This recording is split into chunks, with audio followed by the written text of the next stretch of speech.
해군 해병수색대 여군 대위의 산속 이야기입니다. 안녕하세요, 여러분. 오늘 제가 들려드릴 이야기는 정말 특별합니다. 한 여군 장교가 산속에서 벌어진 위험한 상황을 어떻게 해결했는지, 그리고 그 과정에서 일어난 놀라운 반전에 대한 실화입니다. 본 영상은 스토리를 재구성한 이야기입니다.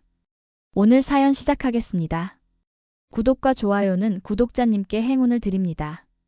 저는 대한민국 해군 해병수색대 소속 김혜진 대위입니다. 특수전 임무와 구조작전을 담당하고 있죠.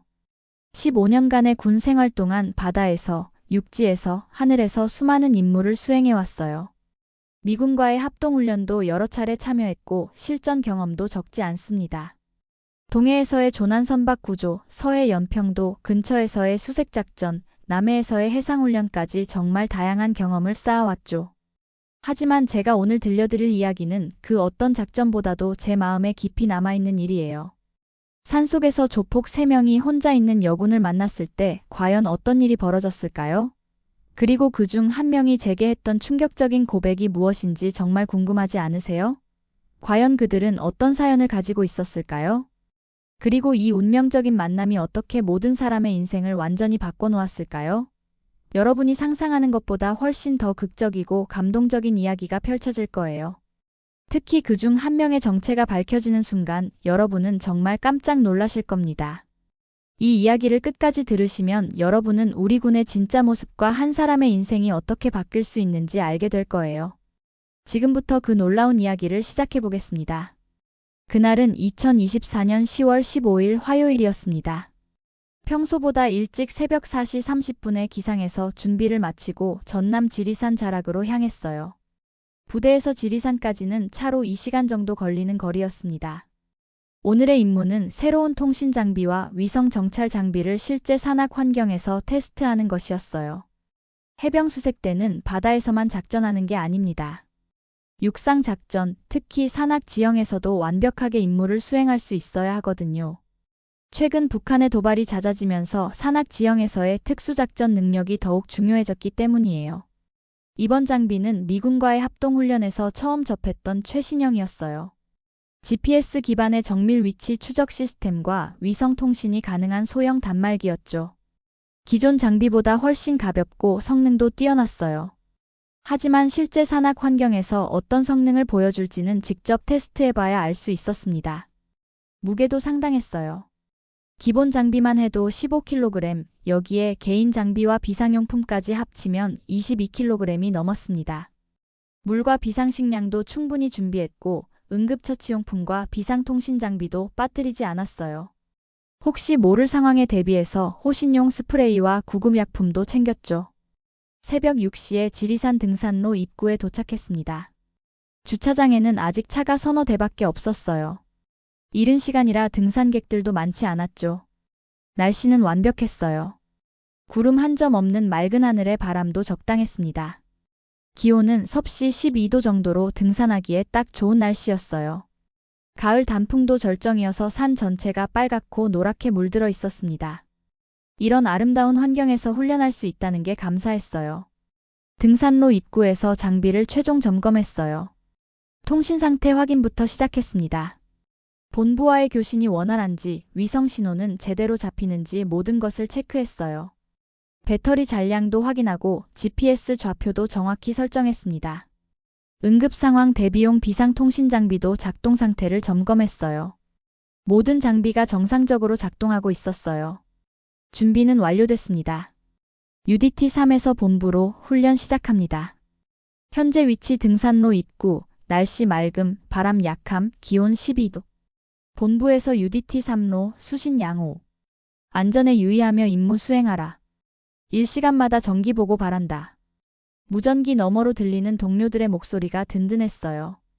혼자 하는 훈련이지만 언제나 본부와 연결되어 있다는 안정감이 있었죠.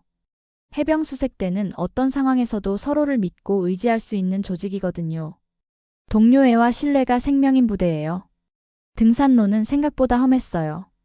처음 30분은 완만한 오르막이었지만 그 이후부터는 급경사가 시작됐습니다. 평소에 체력 단련을 꾸준히 하고 있지만 22kg의 장비를 메고 오르는 산길은 만만치 않았어요. 하지만 이 정도는 기본입니다. 실전에서는 이보다 더 무거운 장비를 메고 더 험한 곳을 가야 하니까요. 게다가 적의 추격을 받으면서 이동해야 할 수도 있고요. 평소 훈련의 중요성을 다시 한번 느꼈어요. 1시간 정도 올라가니 첫 번째 체크포인트에 도착했어요. 해발 450m 지점이었습니다. 여기서 잠시 휴식을 취하며 장비 상태를 다시 확인했어요. 통신 상태도 점검하고 본부에 중간 보고를 했습니다. UDT-3에서 본부로 첫 번째 체크포인트 도착. 고도 450m, 장비 상태 양호, 통신 상태 양호. 특이사항 없음. 본부에서 UDT-3로 수신 양호. 계속 진행하라. 날씨 변화 주의하고 정기 보고 잊지 마라. UDT-3 알겠습니다. 주변을 둘러보니 경치가 정말 아름다웠어요. 가을 단풍이 절정을 이루고 있었고 멀리 보이는 산들도 온통 붉은 빛이었습니다. 이런 자연 속에서 훈련할 수 있다는 게 감사했어요. 군인이라는 직업의 특권 중 하나가 바로 이런 아름다운 곳들을 갈 수 있다는 것이거든요. 도시에서는 볼 수 없는 풍경들을 접할 수 있어서 항상 마음이 경건해져요. 휴식을 마치고 다시 길을 올라갔어요. 두 번째 구간은 더 가팔랐습니다. 숲이 우거져서 그늘이 많았지만 습도가 높아서 금세 땀이 났어요. 하지만 꾸준히 페이스를 유지하며 올라갔습니다. 해병수색대원으로서 체력 관리는 기본 중에 기본이니까요. 규칙적인 호흡과 일정한 보폭을 유지하는 것이 중요해요. 산 중턱까지 올라가니 제법 숨이 찼어요. 해발 650m 지점이었습니다. 작은 쉼터가 있어서 잠시 휴식을 취했어요. 물을 마시며 주변을 살펴봤는데 정말 조용하고 평화로웠습니다. 새소리와 바람소리만 들렸어요. 가끔 다람쥐나 청설모가 나무 위에서 뛰어다니는 소리도 들렸고요. 이런 고요함 속에서 마음도 차분해졌습니다. 그런데 그때 멀리서 발걸음 소리가 들렸어요. 처음에는 다른 등산객들이려니 했습니다. 하지만 발걸음 소리가 점점 가까워지면서 여러 명의 대화 소리도 들려왔어요. 그런데 그들의 대화 내용이 뭔가 이상했어요. 목소리가 거칠고 말하는 내용도 심상치 않았거든요. 야, 이 길로 가면 사람 없을 거야. 확실하다고 했잖아. 그런데 혹시 누가 보면 어떻게 해? 요즘 등산객도 많던데? 걱정 마. 여기 평일 이른 시간에 누가 와? 게다가 이렇게 깊숙한 곳까지 올라오는 사람은 거의 없어. 그래도 조심해야지. 들키면 곤란하잖아. 말투가 일반 등산객과는 완전히 달랐어요. 뭔가 음흉한 계획을 세우고 있는 것 같았습니다. 저는 본능적으로 경계태세를 취했어요. 15년간의 군 생활로 다져진 위험 감지 능력이 작동한 거였죠. 몸의 모든 감각이 예민해졌고 주변 상황을 더 자세히 관찰하기 시작했어요.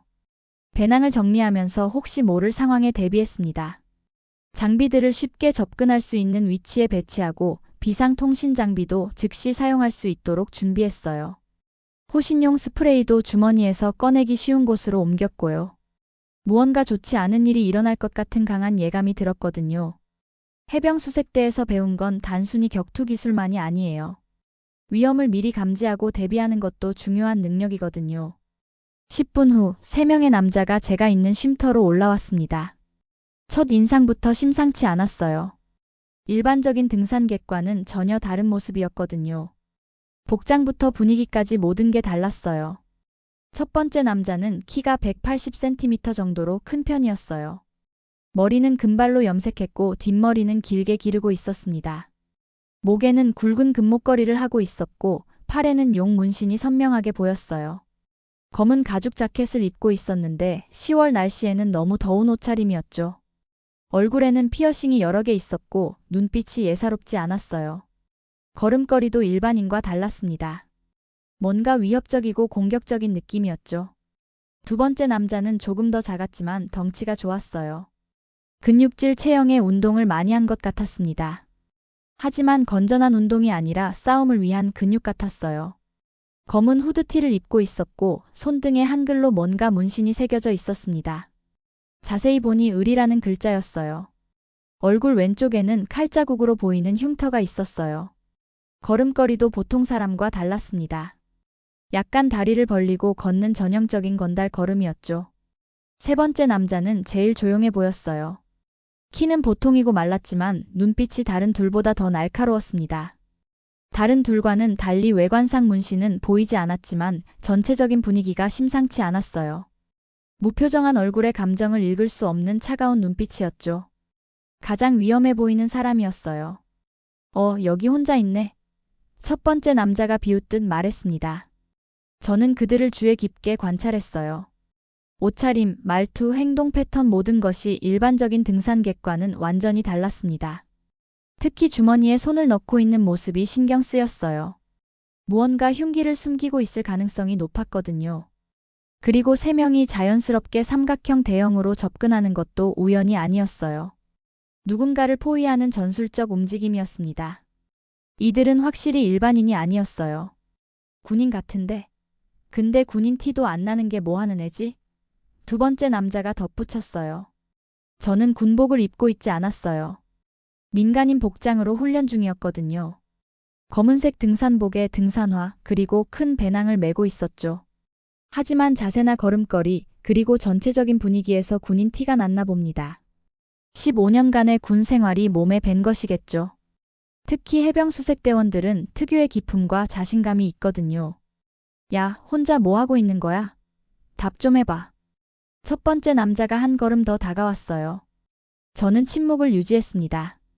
불필요한 충돌을 피하고 싶었거든요. 하지만 마음속으로는 이미 상황을 분석하고 있었어요.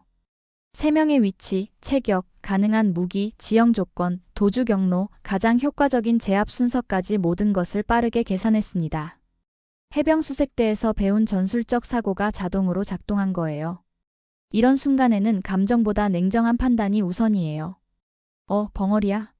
우리 말 못 들었어? 두 번째 남자가 목소리를 높였어요. 놈들의 접근 방식을 보니 확실히 일반인이 아니었어요. 조폭이나 건달 출신일 가능성이 높았습니다.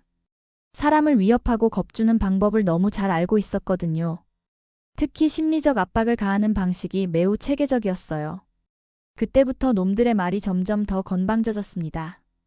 여자 혼자 있으니까 만만하게 본 거죠. 얼굴 좀 보자. 마스크 벗어봐.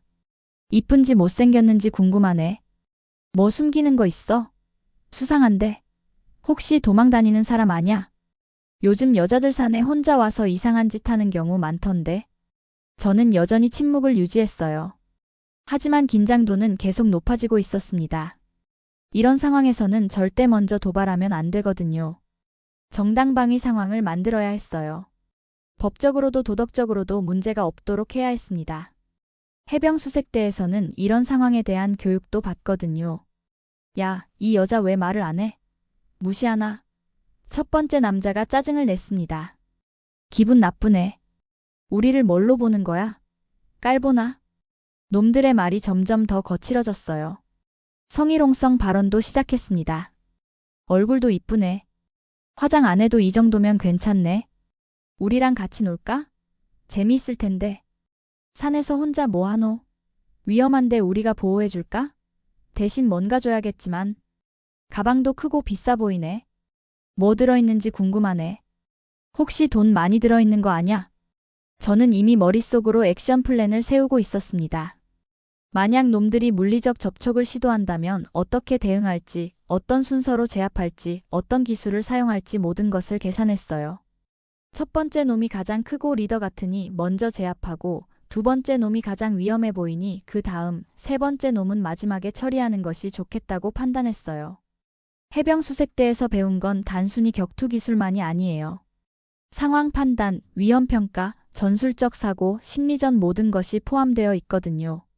그리고 지금이 바로 그 모든 것을 종합적으로 사용해야 할 때였어요. 놈들은 제 주변을 서서히 둘러싸고 있었어요. 본격적으로 위협하기 시작한 거죠. 더 이상 단순한 장난이 아니라는 걸 알 수 있었어요. 이제 정말로 위험한 상황이 되어가고 있었습니다. 야, 답 안 할 거야? 우리가 친절하게 말하는데. 계속 무시하면 기분 나빠진다고. 우리도 참을성이 있는 건 아니야. 상황이 임계점에 도달하고 있었어요. 더 이상 참을 수 없는 지경이 되어가고 있었습니다. 상황이 점점 더 악화되고 있었어요. 놈들은 제 주변을 완전히 둘러싸고 있었고 말도 점점 더 거칠고 위협적으로 변하고 있었습니다. 이제 단순한 장난이 아니라 진짜 위험한 상황이 되어가고 있었어요. 야, 가방 한번 보자. 뭐 들어있는지 정말 궁금하네. 설마 돈 많이 들어있는 거 아냐? 요즘 여자들 등산 다니면서 비싼 장비 많이 들고 다니던데. 혹시 카메라나 스마트폰도 비싼 거 가지고 있을 거 아냐? 한번 보자고. 놈들의 의도가 점점 더 명확해지고 있었어요. 단순히 괴롭히려는 게 아니라 진짜 뭔가를 빼앗으려고 하는 것 같았습니다. 강도 행위를 저지르려는 거였죠. 저는 마지막 경고를 했습니다. 이 이후에는 더 이상 참을 수 없다는 의미를 담아서 말이에요. 마지막으로 경고드립니다. 지금 당장 이 자리를 떠나세요. 더 이상 가까이 오지 마시고 조용히 가세요. 목소리는 차분했지만 단호했어요. 해병수색대에서 배운 것 중 하나가 바로 이런 상황에서의 심리전이거든요. 상대방에게 명확한 경고를 하되 절대 먼저 공격하지는 않는 것이죠. 상대방이 먼저 선을 넘도록 유도하는 거예요. 그래야 정당방위가 성립하거든요. 놈들은 오히려 더 기세가 등등해졌어요. 제 경고를 오히려 도전으로 받아들인 것 같았습니다. 야, 이 여자 뭐야? 기세 좀 보라고. 무슨 깡으로 우리한테 이런 말을 해? 군인이면 뭐 어쩔 건데. 여기 아무도 없는데 누가 도와줄 것 같냐? 우리가 3명인데 혼자서 뭘 어떻게 하겠다는 거야? 현실 파악 좀 해봐. 첫 번째 남자가 제 어깨에 손을 올리려고 했습니다. 바로 그 순간이었어요. 더 이상 기다릴 수 없었습니다. 저는 번개처럼 움직였습니다. 놈의 손목을 정확히 잡고 시계 방향으로 강하게 비틀었어요. 동시에 놈의 팔꿈치 관절 아래쪽에서 위쪽으로 압력을 가했습니다. 해병대 격투술의 기본 기술 중 하나인 관절기였죠. S자 꺾기라고 부르는 기술이에요. 상대방의 관절을 비틀어서 무력화시키는 기술입니다. 악! 놈은 즉시 비명을 질렀어요. 단 2초 만에 놈은 완전히 무력화됐습니다. 저는 놈의 손목을 완전히 제압한 상태에서 계속 압박을 가했어요. 뼈가 부러지기 직전까지 힘을 주었습니다. 놈의 얼굴이 고통으로 일그러졌어요. 식은 땀이 흘러내렸고 얼굴이 새하얗게 변했습니다. 정당방위입니다. 먼저 손을 댄 건 당신이에요. 저는 단지 제 신체를 보호하고 있을 뿐입니다. 놈은 고통 때문에 자동으로 무릎을 꿇을 수밖에 없었어요. 관절기의 원리상 저항하면 할수록 더 아파지거든요. 이것도 해병대에서 배운 기술 중 하나예요. 상대방이 저항할수록 더 고통을 느끼게 만드는 거죠. 아파, 아파. 놔줘. 손목 부러질 것 같아. 제발. 지금 당장 사과하고 물러나세요. 그럼 즉시 놔드릴게요. 하지만 다시 접근하면 가만두지 않겠어요. 나머지 2명은 완전히 황당한 표정으로 서 있었어요. 자기들 리더격인 동료가 여자 하나에게 순식간에 제압당하는 걸 본 거죠. 믿을 수 없다는 표정이었어요. 입을 벌리고 멍하니 서 있었습니다. 이런 일이 가능하다는 걸 상상도 못했던 거예요. 죄송합니다. 정말 잘못했습니다. 제발 놔주세요. 첫 번째 남자가 급히 사과했어요. 다시는 이런 짓 안 하겠습니다. 정말 미안해요. 손목이 부러질 것 같아요. 저는 놈의 손목을 천천히 놓아주었습니다. 하지만 언제든 다시 제압할 수 있도록 경계는 늦추지 않았어요. 놈은 손목을 부여잡고 뒤로 물러났습니다. 얼굴에는 공포와 당황이 가득했어요. 아직도 믿어지지 않는다는 표정이었죠. 야, 이년 뭐야? 무슨 무술 배웠나? 이상하다. 두 번째 남자가 당황하며 말했어요. 특수부대 출신인가? 아니면 경찰? 여자가 어떻게 이렇게 힘이 세냐? 도대체 뭘 배운 거야? 영화에서나 보던 일인데. 저는 차분하게 말했습니다. 목소리에는 여전히 경고의 의미가 담겨 있었어요. 그냥 가세요. 더 이상 문제 일으키지 마시고 조용히 떠나세요.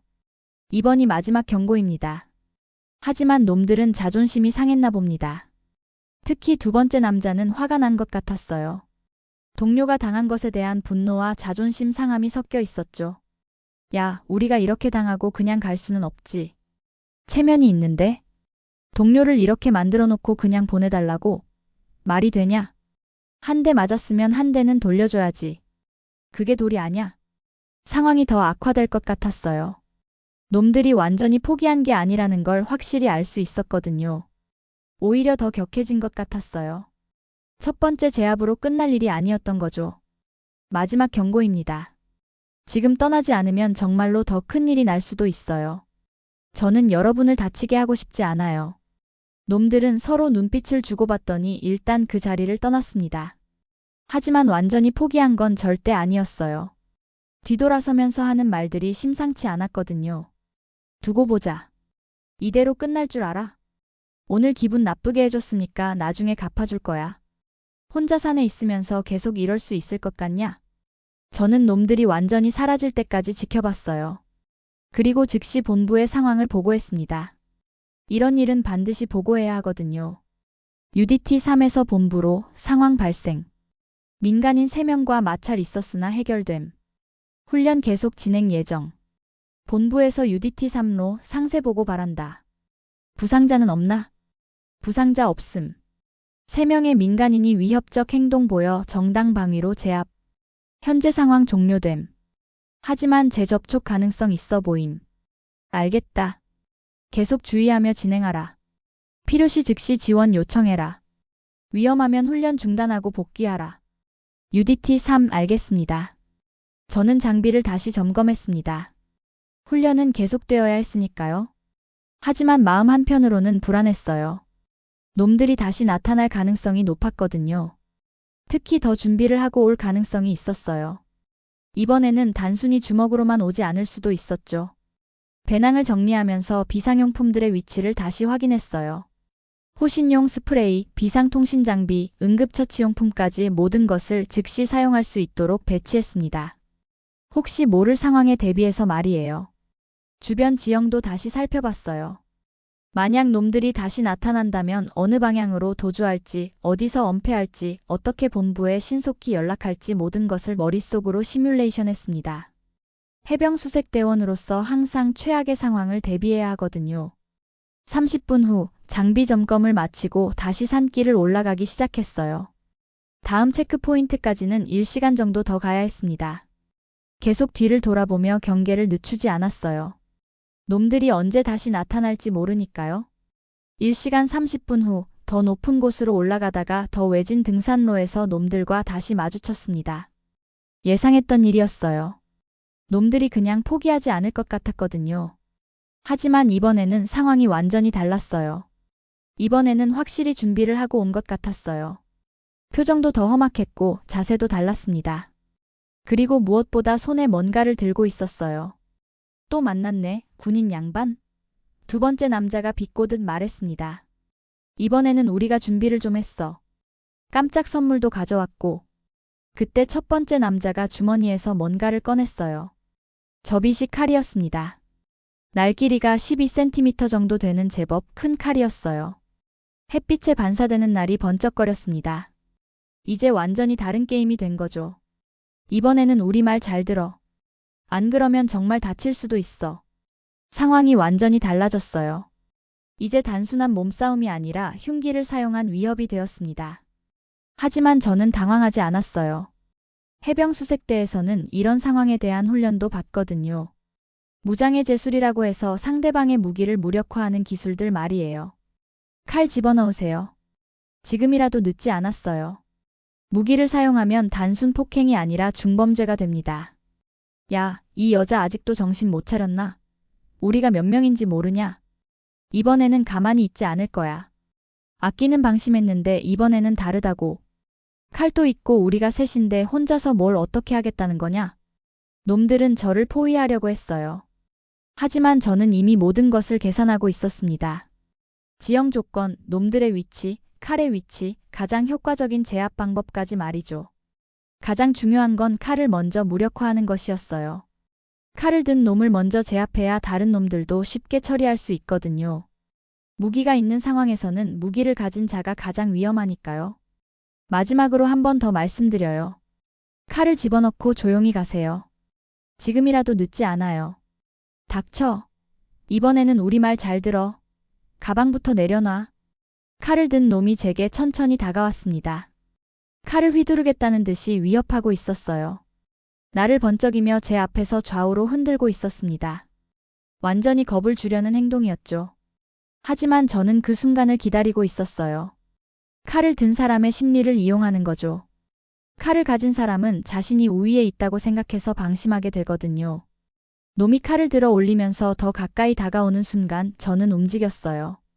먼저 놈의 손목, 정확히는 요골 신경 부위를 정확히 타격했습니다. 손목 바깥쪽 뼈가 돌출된 부분 바로 아래쪽이에요. 이 부위를 정확히 타격하면 일시적으로 손에 힘이 빠지거든요. 칼이 즉시 떨어졌어요. 칼이 떨어지는 동시에 놈의 팔을 비틀어 등 뒤로 돌렸습니다. 해머록이라고 부르는 기술이에요. 팔을 등 뒤로 비틀어 올리면서 어깨 관절에 압력을 가하는 거죠. 으악! 아파! 동시에 놈의 오른쪽 다리에 발목 걸기를 사용해서 넘어뜨렸어요. 놈은 균형을 잃고 땅에 쓰러졌습니다. 저는 놈의 등에 무릎을 올려서 완전히 움직이지 못하도록 제압했어요. 모든 게 5초 안에 끝났어요. 칼은 제 발 앞에 떨어져 있었고 칼을 든 놈은 땅에 엎드린 채 완전히 무력화됐습니다. 이게 해병수색대의 무장의 제술입니다. 더 궁금하면 더 보여드릴까요? 나머지 2명은 완전히 얼어붙었어요. 자기들 동료가 또다시 순식간에 제압당하는 걸 본 거죠. 이번에는 칼까지 무력화당했으니 충격이 더 컸을 거예요. 이런 일이 가능해? 도대체 뭐 하는 사람이야? 영화에서나 보던 일인데. 저는 땅에 떨어진 칼을 주워서 안전한 곳에 치워놨어요. 그리고 쓰러진 놈을 천천히 일으켜 세웠습니다. 다시 한번 말씀드려요. 지금 당장 이 자리를 떠나세요. 다음에는 정말 크게 다칠 수도 있어요. 하지만 놈들은 아직 완전히 포기하지 않은 것 같았어요. 특히 3번째 남자는 지금까지 말이 거의 없었는데 뭔가 다른 분위기였어요. 다른 둘과는 다른 눈빛으로 저를 바라보고 있었습니다. 2번째 남자가 화를 내며 말했어요. 야, 이 여자 도대체 뭐야? 특수부대 출신이야 뭐야? 우리가 이렇게 당하고 그냥 갈 수는 없어. 그런데 그때 3번째 남자가 갑자기 2 손을 들며 말을 제지했어요. 잠깐만. 형들, 잠시만요. 다른 2명이 3번째 남자를 바라봤어요. 뭔가 이상하다는 표정이었습니다. 준호야, 뭐 하는 거야? 왜 갑자기? 그때 3번째 남자, 즉 준호라고 불린 그 남자가 저를 뚫어져라 바라보며 떨리는 목소리로 말했어요. 혹시 김혜진 대위님 맞나요? 그 순간 저는 깜짝 놀랐습니다. 제 이름과 계급을 정확히 아는 사람이 이런 곳에 이런 모습으로 있을 리가 없는데 말이에요. 더구나 이런 상황에서 말이죠. 누구세요? 어떻게 제 이름과 계급을? 3번째 남자, 준호는 갑자기 눈물을 흘리기 시작했어요. 몸도 떨리고 있었습니다. 그리고 천천히 무릎을 꿇기 시작했어요. 다른 2 남자는 상황을 전혀 이해하지 못하고 있었어요. 준호야, 뭐 하는 거야? 왜 갑자기 울어? 너 이 여자 아냐? 왜 무릎 꿇고 그래? 하지만 준호는 계속 울면서 말했어요. 대위님, 저 정말 기억 안 나세요? 3년 전 인도양에서 그때 저를 구해주셨잖아요. 그 순간 머릿속에 번개가 친 것 같았어요. 3년 전 인도양 구조작전 때의 일이 생생하게 떠올랐습니다. 그날은 정말 위험했던 작전이었어요. 설마 그때 상선이? 네, 맞습니다.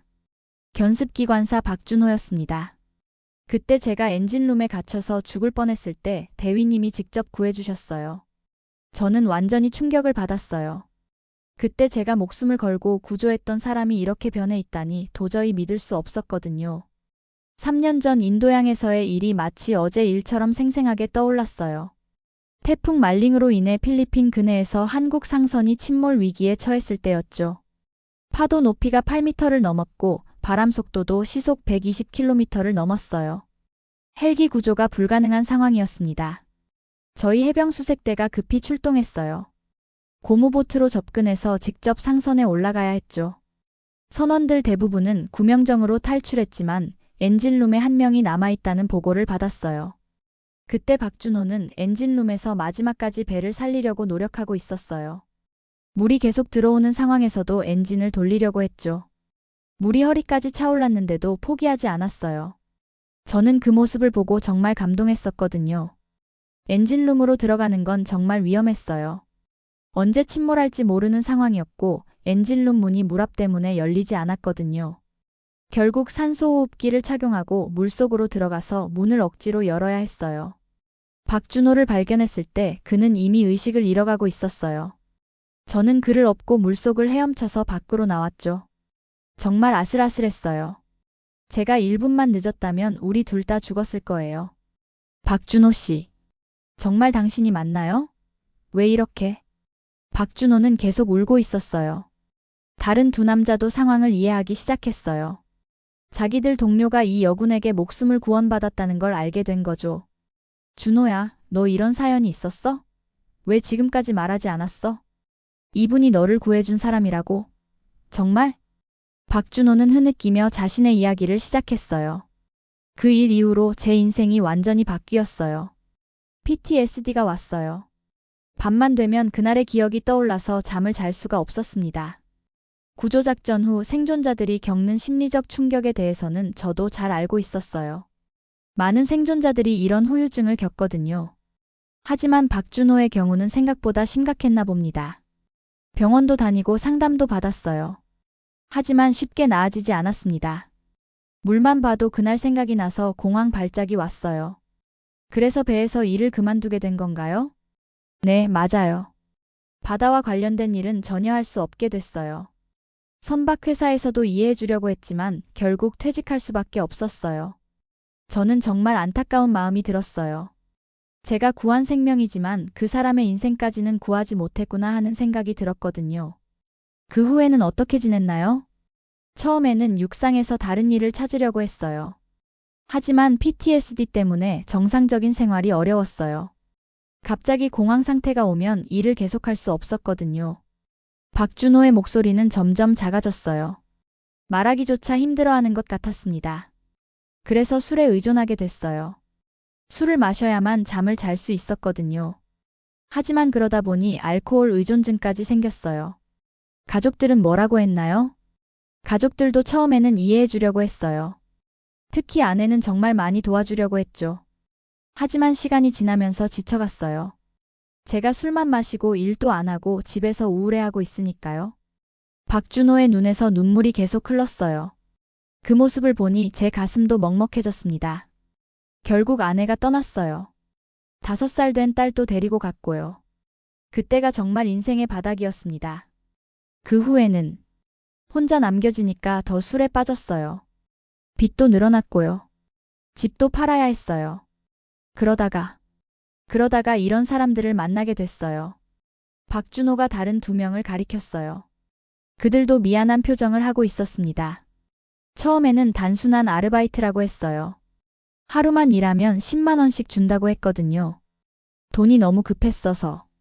어떤 일들이었나요? 처음에는 정말 단순한 심부름이었어요. 물건 배달하고 사람 만나고 그런 것들이었죠. 하지만 점점 이상한 일들을 시키더군요. 박준호는 말을 잇지 못했어요. 너무 부끄러워하는 것 같았습니다. 오늘 같은 일도 하게 된 건가요? 네. 정말 죄송합니다. 대위님한테 이런 짓을 하다니. 저도 모르고 있었어요. 형들이 그냥 등산객 하나 겁주는 거라고 해서. 저는 정말 복잡한 마음이었어요. 제가 목숨을 걸고 구조한 사람이 이렇게 되었다는 게 정말 안타까웠거든요. 박준호는 계속 울면서 자신의 이야기를 했습니다. 그 모습을 보니 제 마음도 너무 아팠어요. 한 사람의 인생이 이렇게 무너질 수도 있구나 하는 생각이 들었거든요. 지금도 PTSD 치료는 받고 있나요? 아니요, 돈이 없어서 치료를 중단한 지 1년이 넘었어요. 병원비가 한 달에 30만 원씩 나오는데 도저히 감당할 수 없었거든요. 혼자 어떻게 버텨왔나요? 술로 버텼어요. 매일 밤 소주 2병씩 마셔야 잠을 잘 수 있었어요. 그렇지 않으면 악몽 때문에 잠을 못 자거든요. 박준호의 상황이 생각보다 훨씬 심각했어요. PTSD와 알코올 의존증이 악순환을 일으키고 있었던 거죠. 가족과는 지금도 연락하고 있나요? 가끔 딸 사진만 받아요. 카카오톡으로 한 달에 1~2번 정도. 아내는 저랑 통화도 안 하려고 해요. 제가 바뀌지 않는 한 만날 수도 없다고 했어요. 딸은 아빠를 찾지 않나요? 처음에는 많이 찾았대요. 하지만 아이한테는 아빠가 아픈 곳에 갔다고 했다네요. 이제는 거의 찾지 않는다고. 그게 제일 가슴 아파요. 박준호의 이야기를 들으니 마음이 정말 아팠어요. 특히 어린 딸 이야기를 할 때는 목소리가 완전히 떨렸어요. 박준호 씨, 정말로 다시 시작하고 싶어요? 네, 간절해요. 하지만 어떻게 해야 할지 모르겠어요. 이미 모든 걸 잃었는걸요. 아직 잃지 않은 게 있어요. 뭐가 남아있나요? 가족도, 집도, 직업도 모든 걸 잃었는데 생명이 남아있잖아요. 그리고 가장 중요한 건 다시 시작하려는 마음이에요. 박준호가 고개를 들어 저를 바라봤어요. 절망적이었던 눈에 조금씩 빛이 들어오기 시작했습니다. 박준호 씨, 당신은 생명을 2번이나 버릴 순 없어요. 무슨 말씀이신지. 그때 제가 구조한 이유가 뭐라고 생각하세요? 당신이 살 가치가 있는 사람이라고 믿었기 때문이에요. 다른 2명도 박준호의 이야기를 들으며 충격을 받은 것 같았어요. 자기들이 함께 다니던 사람이 이런 사연을 가지고 있었다는 걸 처음 알았나 봅니다. 준호야, 너 정말 힘들었구나. 왜 진작 말하지 않았어? 우리가 도와줄 수 있었는데. 첫 번째 남자가 박준호의 어깨에 손을 올리며 말했어요. 지금이라도 늦지 않았어요. 다시 시작할 수 있어요. 하지만 어떡해요? 돈도 없고 집도 없고 가족도 없는데. 천천히 하나씩 해결해 나가면 돼요. 가장 먼저 해야 할 일은 치료예요. 하지만 치료비가. 그건 방법이 있어요. 국가에서 지원하는 프로그램들이 있거든요. 특히 구조작전 생존자들을 위한 특별 지원도 있어요. 박준호의 얼굴에 놀라움이 스쳐갔어요. 그런 지원이 있다는 걸 전혀 모르고 있었나 봅니다. 정말 그런 제도가 있나요? 네, 있어요. 보훈처에서 운영하는 프로그램도 있고 해양수산부에서도 해상사고 생존자 지원 프로그램을 운영하고 있어요. 전혀 몰랐어요. 많은 사람들이 몰라요. 홍보가 부족한 것도 있고 신청 절차가 복잡한 것도 있고요.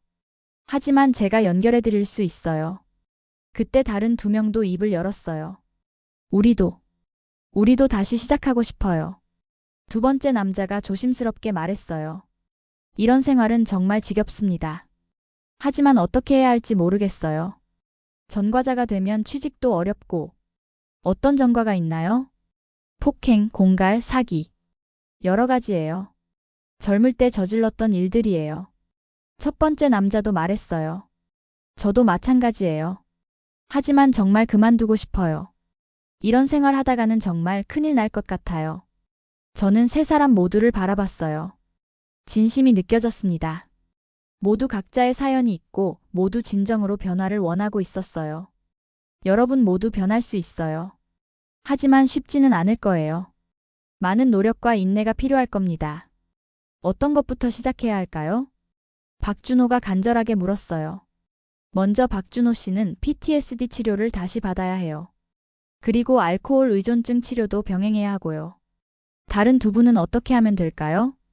정식 직업을 구하는 것부터 시작하세요. 물론 전과 때문에 어려울 수 있지만 사회복귀 프로그램들이 있어요. 3사람의 눈에 희망의 빛이 보이기 시작했어요. 정말 도와주실 거예요? 물론이에요. 하지만 가장 중요한 건 여러분의 의지예요. 저는 길을 보여드릴 뿐이에요. 박준호의 고백을 들은 다른 2명도 완전히 달라진 모습이었어요. 처음에 저를 위협하던 그 사람들이 맞나 싶을 정도였습니다.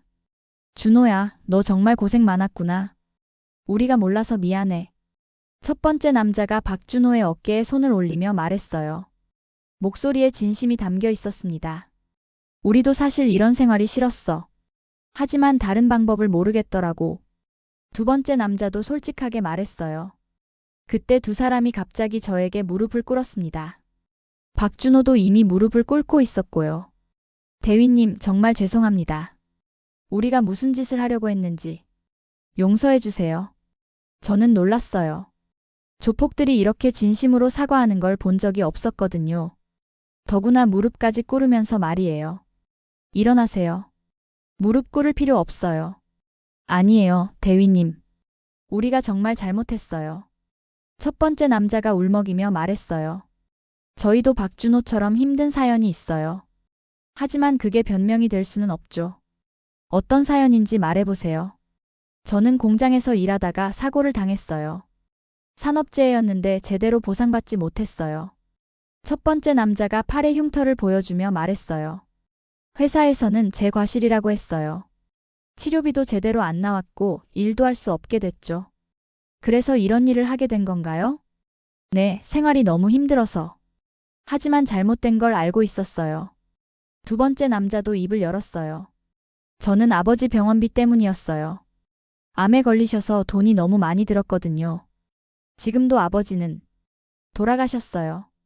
작년에 결국 병원비도 제대로 못 내드리고 두 번째 남자의 목소리가 떨렸어요. 저는 세 사람의 이야기를 들으며 마음이 복잡했어요. 모두 나름대로의 사연이 있었던 거죠. 여러분 모두 힘든 시간을 보냈군요. 하지만 그게 변명이 될 수는 없어요. 우리가 한 일은 분명히 잘못된 거니까요. 박준호가 말했어요.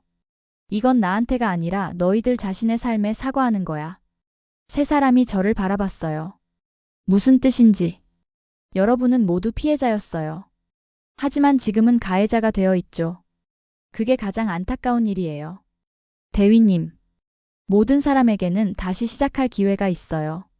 중요한 건 그 기회를 잡으려는 의지죠. 세 사람이 서로를 바라보며 무언가 다짐하는 것 같았어요. 대위님, 저희를 도와주실 수 있나요? 박준호가 간절하게 물었어요. 물론이에요. 하지만 가장 중요한 건 여러분의 의지예요. 저희는 정말로 바뀌고 싶어요. 그럼 지금부터 새로운 시작이에요. 저는 주머니에서 명함을 꺼냈어요. 개인 연락처가 적힌 명함이었습니다. 이걸로 연락하세요. 제가 할 수 있는 도움은 최대한 해드릴게요. 세 사람이 명함을 받아들었어요. 그들의 눈에는 희망의 빛이 보였습니다. 정말 감사합니다, 대위님. 감사할 건 없어요. 이제 선택은 여러분의 몫이에요. 저는 다시 임무로 돌아가야 했습니다. 통신 장비 테스트가 아직 끝나지 않았거든요. 하지만 마음은 복잡했어요. 박준호 씨, 그리고 여러분. 정말로 새로운 시작을 하고 싶다면 오늘부터 시작하세요. 네, 대위님. 꼭 그렇게 하겠습니다. 연락처 잃어버리지 마세요. 정말 힘들 때 연락하시고요. 네, 절대 잃어버리지 않겠어요.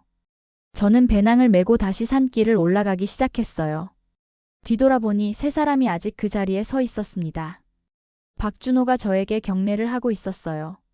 군인도 아닌데 정중한 경례였습니다. 다른 두 명도 깊이 고개를 숙이고 있었고요. 저는 손을 들어 답례했어요. 그리고 다시 걸음을 재촉했습니다. 1시간 후 다음 체크포인트에 도착해서 장비를 점검했어요. 모든 것이 정상 작동하고 있었습니다. UDT-3에서 본부로 두 번째 체크포인트 도착. 장비 상태 양호. 본부에서 UDT-3로 수신 양호. 특이사항 있나? 특이사항 없음. 임무 계속 진행. 알겠다. 안전에 유의하라. 무전을 마치고 잠시 휴식을 취했어요.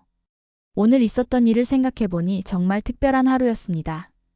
해병수색대원으로서 많은 구조작전을 펼쳤지만 오늘처럼 복잡한 감정을 느낀 적은 없었어요. 과거에 구조했던 사람을 이런 식으로 다시 만나게 될 줄은 몰랐거든요. 그리고 그 만남이 또 다른 구조작전으로 이어질 줄도 몰랐고요. 오후 3시 마지막 체크포인트에 도착했어요. 모든 장비 테스트가 완료됐습니다. 임무는 성공적으로 끝났어요. UDT-3에서 본부로 모든 임무 완료. 철수 시작.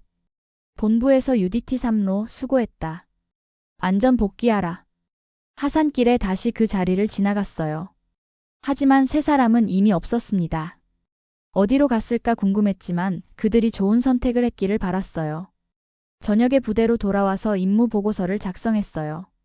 장비 테스트 결과는 모두 성공이었습니다.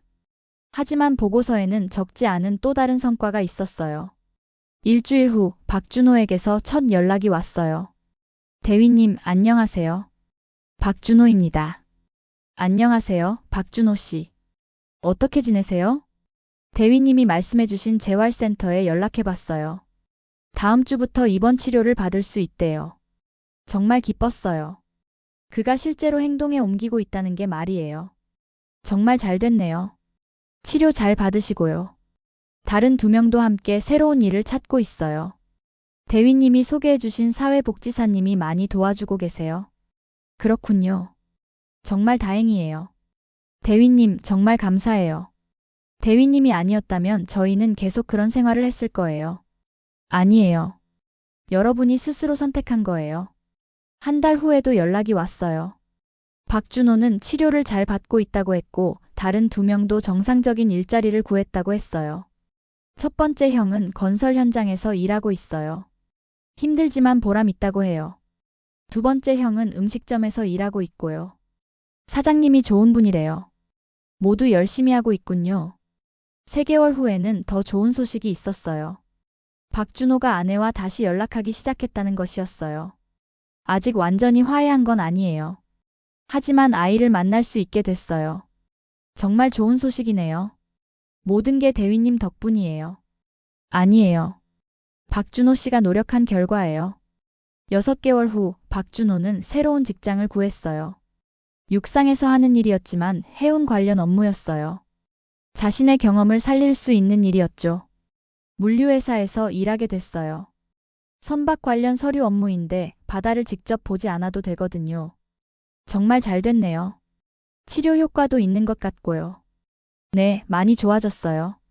악몽도 거의 없어졌고 술도 끊었어요. 1년 후 정말 놀라운 소식을 들었어요. 박준호가 가족과 다시 함께 살기 시작했다는 것이었어요. 대위님 정말 감사해요. 새로운 인생을 살게 해주셔서. 축하해요, 박준호 씨. 정말 대단해요. 그때 대위님이 저를 구조해 주신 것처럼 지금도 저를 구조해 주셨어요. 아니에요. 이번에는 박준호 씨가 스스로 구조한 거예요. 다른 두 형들도 정말 잘 살고 있어요. 가끔 만나서 안부도 묻고 그래요. 모두 새로운 삶을 살고 있군요. 2년 후 박준호에게서 특별한 소식이 왔어요. 딸이 아빠를 자랑스러워한다는 것이었어요. 아이가 친구들한테 아빠 자랑을 한대요. 힘든 일을 이겨낸 아빠라고. 정말 자랑스러운 아빠예요. 대위님, 기회가 되면 한번 뵙고 싶어요. 가족들과 함께요. 언제든지 환영해요. 그날 산에서 일어난 일은 저에게도 큰 의미였습니다. 해병수색대원으로서 사람을 구하는 것이 단순히 생명을 구하는 것만이 아니라는 걸 깨달았거든요. 때로는 한 번의 만남이 사람의 인생을 완전히 바꿀 수 있어요. 그리고 그 만남이 진정한 구조작전이 될 수도 있다는 걸 배웠습니다. 구조는 단순히 위험에서 벗어나게 하는 것만이 아니에요. 때로는 절망에서 희망으로, 어둠에서 빛으로 이끌어주는 것도 구조라는 걸 알게 됐어요. 지금도 저는 임무를 수행하고 있어요. 바다에서든 산에서든 사람들을 지키는 것이 제 역할이니까요. 하지만 그날의 경험은 제게 더 큰 의미의 구조가 무엇인지 알려주었습니다. 한 명의 해병이 그날 산에서 구한 것은 단순한 한 생명이 아니었어요. 세 사람의 인생과 한 가족의 희망, 그리고 새로운 시작에 대한 용기였습니다. 그리고 그것이 바로 우리가 이 군복을 입고 있는 진짜 이유라고 생각해요. 나라를 지키는 것도 중요하지만 국민 한 사람 한 사람의 삶을 지키는 것도 그만큼 중요하니까요. 여러분도 주변에 도움이 필요한 사람이 있다면 작은 관심이라도 가져보세요. 때로는 그 작은 관심이 누군가의 인생을 바꾸는 큰 힘이 될 수 있으니까요. 그리고 절망적인 상황에 있는 분들도 포기하지 마세요. 언제나 새로운 시작의 기회는 있습니다. 중요한 건 그 기회를 잡으려는 용기와 의지예요. 박준호처럼 그리고 그의 동료들처럼 누구나 다시 시작할 수 있어요. 때로는 우연한 만남이 운명을 바꿀 수도 있고 한 사람의 따뜻한 마음이 세상을 바꿀 수도 있거든요.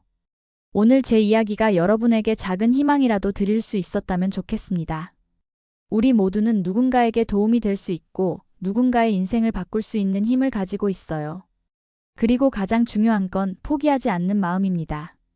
어떤 어려움이 있어도 어떤 절망적인 상황이 와도 새로운 시작은 언제나 가능하다는 것을 잊지 마세요.